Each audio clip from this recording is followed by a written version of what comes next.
Good morning, party people, and welcome to the Secrets of a Witch podcast with me, Sabrina Scott, where I talk all about life, love, healing, witchcraft, magic, tarot, mediumship, spirituality, feminine energy, and everything in between. Happy Monday, my friends. It definitely does not feel like a Monday to me, but I know technically it is. As I'm recording this, it is actually super late Sunday night, and I'm coming off a good vibe. I don't know about you guys, but I feel like the eclipse energy has exhaled. And it was super intense there for a little while. Like, last week is pretty intense for me. The whole eclipse season has been a little bit gnarly for me. Friday, Saturday was rough. And I don't know, Thursday, Friday, Saturday was rough, I guess you could say. The whole last week was a mess. Let's just say that. So, and I think that's the case for a lot of people. But the energies are changing. The eclipse has passed. We are still in a space that is a little bit influenced by that energy. But the worst is over with that eclipsey vibe. There's some intense astrology in a few weeks from now, but we don't need to worry about that at this exact second. So let's just not let us embrace surviving the eclipse on Saturday, because it was kind of intense. And so I hope y'all are feeling a little bit better, a little bit cleansed, a little bit refreshed. Sometimes a cleansing can be a little bit like a purge. Sometimes it can feel kind of gnarly, kind of unpleasant. Sometimes a little bit raw, a little bit visceral, a little bit spicy. It can just feel kind of intense. And now it's kind of like the air has been let out of the balloon, so to speak, and we can breathe again. Which to me just feels really nice. I think the rain here in Toronto has helped on Sunday, and I think it's supposed to rain a bit into Monday, at least where I am. And I was doing a magic class, group coaching call with some of my cohort. I was going to say my students, but I'm just going to call them my cohort for Magic Without Bullshit. That has been going on for, I don't know, a few months now. I guess our 6 months is up in sometime in January. So we meet regularly, and it was kind of cool because it was raining pretty much where everyone was, even though everyone's in different places. And so I know this podcast is global. We got folks listening from all over the place, but wherever you happen to be, maybe you're in a rainy zone, maybe you're not.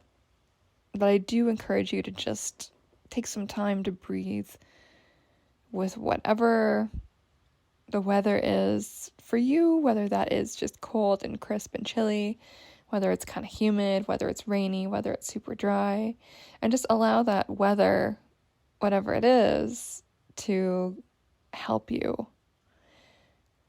cleanse and refresh, release, and integrate whatever it is you need to integrate from these few eclipses that we've just lived through, that we've breathed through. It's going to be something different for everybody. And I have to say, I really am so stoked about how the Ancestral Magic Masterclass went. It was so much fun. I love everybody. And the Tarot for Mediumship Masterclass is tonight. So you can still sign up for both or one or the other. Obviously, the Ancestral Magic one will be the replay access. It was still really fucking good, honestly. Even if you couldn't attend live, like, it was fire.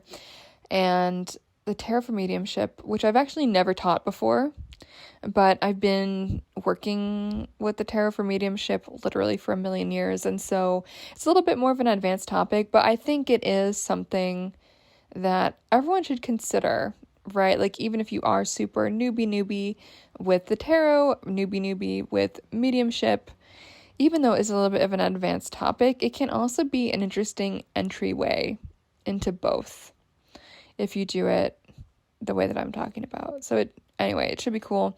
Link to sign up for both or either. Maybe you don't want to do the Tarot for Mediumship Masterclass tonight, but you find the Ancestor Magic one kind of cool. You can sign up for that or both. Obviously, you save, I think, I don't know, $100. I can't remember what the savings is if you sign up for both instead of one. Actually, it might even be $150 that you save. I can't remember. Anyway, sign up for that if you want to. Don't if you don't want to. The links are going to be in the description for this podcast episode, obviously. But other than that, I just want to touch just briefly. I'm kind of all over the place today, but I want to talk briefly about the importance of releasing and reframing our limiting beliefs. And this is something that we talked about in my Magic Without Bullshit cohort just recently, the call that we did today as of this recording, but as this goes live, it'll be yesterday's call. I'm not going to talk about the techniques that I shared with the reframing. That is for my students, and sorry, but you have to be my student if you want to know this spicy info on exactly how to reframe this. So I'm not going to divulge the method that I discussed, but what I will say is it is so important, I think, as we are in this part of the year, whether we want to talk about that as eclipse season, which, again, the eclipse just happened on, I think, October 14th, and we had another one on the 28th. The full moon we're still kind of feeling that, but it's also beginning to wane. So that release, we're seeing that yet again. And we're also seeing a release in terms of the wheel of the year, right? So we're moving through fall into winter eventually. Everything's kind of dying. The plants are dying. It's getting colder. The days are getting shorter. So we are in this period of shadow, a period of increasing darkness, a period of change and shift, and it's a really visceral change. It's a little bit of a dark change, right? Like, I think that it's not accidental that so many cultures around the world have their festivals of the dead and of spirits and all of that around this time, right? Where it's getting darker. And the energy is different. It's very different than springtime energy. Like, yes, it is still that liminal change energy for sure that we feel in the spring, but the quality of that energy in the autumn, I feel, there's like a sharpness to it, which isn't always bad, but we just have to know how to work with it. You know, ride the waves of the sharpness. I don't know what I'm saying, but you guys know what I mean. Ride those waves of this intensity, this dark shadow releasing energy. I think the energy of the spring is a lot more open. It's a bit more buoyant. It's fresh. It's light. And I mean light in terms of energy, like it's floating energy. And I would say the autumn, the fall, where we're kind of in right now, it's a lot more grounded, still, methodical, slow, earthy, embodied. And so it is a really good time, again, with the eclipse and with the moon moving into its waning moment. But especially with the eclipse and with the autumn and all of that, it's a really good time to release our limiting beliefs. And since there's so much talk right now around ancestors, around spirits, around the holy dead, if we're not too sure what our limiting beliefs are, we can always think back to the stories that have been told in our families. You know, whether those are limiting beliefs around money, around love. I was watching Practical Magic with a friend of mine a few nights ago, and there is that, I don't know if you guys have seen this, but it's one of my favorite movies ever. It's a witchy movie from, I think, either the late 90s or early 2000s with Sandra Bullock and Nicole Kidman. If you haven't seen it, like, stop everything you're doing right now and go watch it, because it's amazing. It's one of my favorite witchy movies ever. And in that, this is not a spoiler, but in that movie, the sisters, like all the women in this family, they've got this curse that any love they have will die. Any man they fall in love with will die. Like, they can't really fall in love without consequences. And so obviously that's a very movie Hollywood type of way of thinking about this, you know, this idea of intergenerational trauma and the stories that get passed down in families. And obviously it's a little bit like fantastical, you know, the curse and all of that. And I, you know, as fantastical as that is, like, I very rarely have worked with clients who've been cursed. Like, honestly, 95% of people who think they're cursed are not. They're just making bad choices or lots of other stuff going on. If you think that's you, holla at me and we will do a consult and I will help you. But I think we can relate this idea to our limiting beliefs that get handed down from our family. And they are sneaky. They stick around. They burrow underneath everything. And they are sneaky sneaks. They stick around. And so even though I've been consciously battling and reframing limiting beliefs for a really long time, and like my life has significantly improved as a result of doing this, every once in a while I uncover some stuff that still needs to be broken down and reframed into a new belief. And this is, I think we can say, like the psychological interpretation of what is a family curse, right? It's those limiting beliefs that follow us around. And so if you do find yourself struggling with any of that, or there's any that you feel are significantly holding you back, it's a really good time to turn those beliefs around on their head and think, why do I feel this way? Is it really true?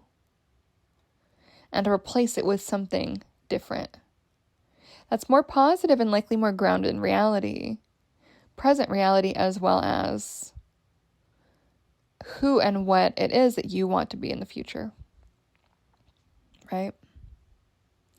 And so if you haven't taken any time to do this, I think this is a form of ancestral magic, to be honest with you. Taking the time to rewrite some of those ancestral narratives. You know, we see this with intergenerational trauma, with abuse in the family, obviously, but it can also show up as grandparents growing up in a war, hoarding stuff, like hoarding food, being really intense, never throwing anything out, even if literally there's like 20 holes in their sock. All of that type of stuff can be signposts, like, ooh, limiting belief, story. There's a story that's being told here. And what is it? And oftentimes we're kind of on autopilot, right? Like most of us don't make the time to really examine what is going on belief-wise. Is this true? Why do I think this? And in what ways is this determining my behavior in ways that I don't like? So if you haven't spent some time with all of that, I would really recommend it. It's the time for it. It is the time for it. So obviously tomorrow's Halloween. Do tune in both on my YouTube, youtube.com/Sabrina Scott. I will be doing a tarot reading live for the week ahead at 11 a.m. Eastern Time on the YouTube channel. So check it out, subscribe if you haven't already, watch the one from the previous few weeks if you're kind of wanting to reflect back on what was going on the past few weeks and what the energies were. What else do I have to say about that? Oh yeah, so also Halloween night, my Tarot Without Bullshit course closes for enrollment. So do jump on that if you want to. You can check more about that at sabrinamscott.com/TWOBS. It is my first course I ever made, and it is awesome. So if you do want to ground yourself more in some tarot stuff, it is the place to do that. And if you are sick of reading tarot books and looking up correspondences my tarot course that will help you get away from that. Any questions about any of that, feel free to send me a DM at Sabrina M. Scott on Instagram, ceo@sabrinamscott.com on email, or you can put in something in the contact form situation on my website. Go for it. And what else? I think that's it. Talk to you guys later. Have a lovely day, and chat with y'all tomorrow. Bye.